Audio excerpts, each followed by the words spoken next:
Yeah, my story is I was a tech enthusiast. I wrote The Mobile Wave and published in 2012. So my day job kept me busy in the software business, but my evening, avocation was looking at all different types of technology and investing in some. And my view of Bitcoin from 2012 on to 2020 was it was cool, scary, dangerous, threatening, maybe revolutionary stuff, but I couldn't be bothered with it. And I had a bet. I liked Apple stock better, right? Or I liked Facebook better. I thought Google maybe was better, and I didn't really need it. And I went about my day job, which is running MicroStrategy, and my investment, in my copious free time was, speculating in Facebook or Apple or Google or Amazon stock. And it wasn't until the world came to a grinding halt in March of 2020. When I read the book in the 80s, I thought it was a cautionary tale, and she was writing about the problems in the Russia in the 30s. And she was writing about the problems behind the Iron Curtain, and this is what might happen in America if we ended up ruled by a Stalin or a Mao or whatever. And I was and I think that I was oblivious to the encroaching authoritarian regulation and centralized control. Because I didn't really have an appreciation of what is money and what is inflation. In fact, I legitimately didn't really understand money or inflation until the year 2020. I think if you understand money as economic energy and the currency is the fluid through which the energy moves in order to run the machines of the economy, then destroying the money is the same as opening up, one of your arteries and bleeding you to death, or sucking all the oxygen out of a room, or pulling all the hydraulic fluid out of a machine. In fact, the economy just comes to a grinding halt. And the subtle thing, of course, is that if you keep sucking 7% of the value or 10% of the value out of the currency every year, the half-life of the money becomes 7 or 10 years. And if the half-life of the money becomes 10 years, you cut it in half 10 times in a century. If you don't suck the energy out of the currency, the half-life of the money is forever. Yeah, I would say yes, speaking for Satoshi. The basic premise of Bitcoin is a shared immutable ledger and the empowerment of everybody on the planet to audit that ledger. So since everyone can run their own node, you don't have to trust any bank, any entity, any government to know the truth.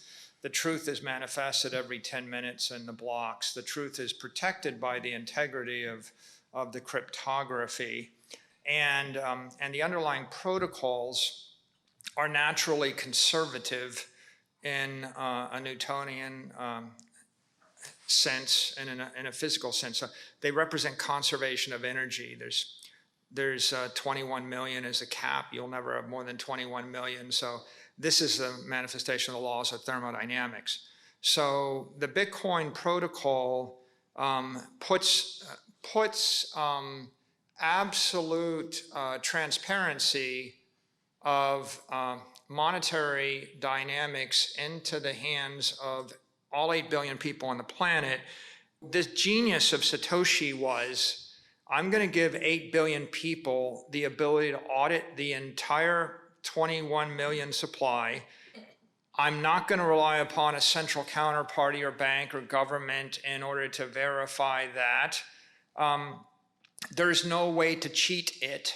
You can't cheat the system, and no one can cheat you with force. And there's something natural about that and appealing to, I think, an objectivist or anybody that believes in fairness and truth or sovereignty or freedom or liberty. And it's the first, maybe the first computer network, the first network where people kind of got that degree of sovereignty. It's certainly the most significant one with that degree of sovereignty, I think. Yeah, so John Galt says withdraw your productivity, withdraw your talent from the economy because it is corrupt. And Satoshi said withdraw your wealth from an economy that is corrupt. In essence, Satoshi is saying that to the extent that you could build a multi-billion-dollar company, you could generate hundreds of millions or billions of dollars of profits, but if someone is elected that then triples the money supply, they steal 2/3 of all your labor for the last 30 years, and they do it in about a week. And so if someone can, in essence, steal everything you've done and everything you're ever going to do with the click of a button, hardest material, Reardon steel was the hardest metal in the world, and small Bitcoin, the asset, is the hardest asset in the world to build an economic structure. And then the network, the big Bitcoin network, is the John Galt line, a network to transport value built of Reardon steel.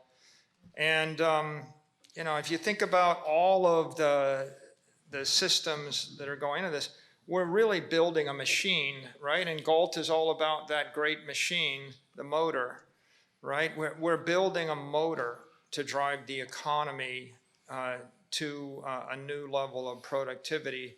Ultimately, if you believe in the prosperity of the human race or progress or the future of civilization, Bitcoin wasn't the first crypto project.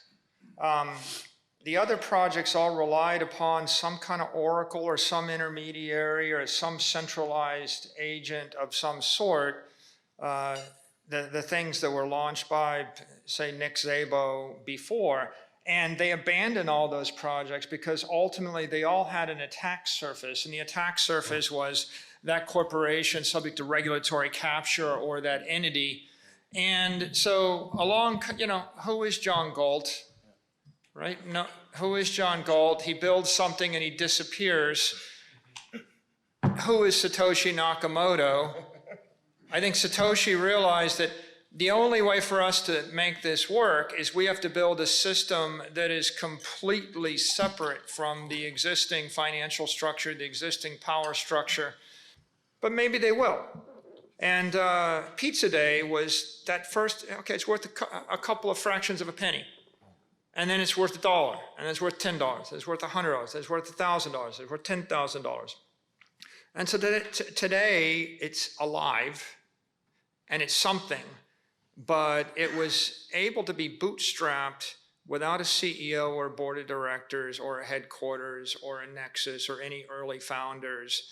And therefore, it does have this characteristic of incorruptibility. You could hold the gun to my head and tell me to change Bitcoin or you blow my head off. I can't change it. It's incorruptible, immortal, ineffable. You can say, by pain of law, shut down all your Bitcoin mining in the entire country.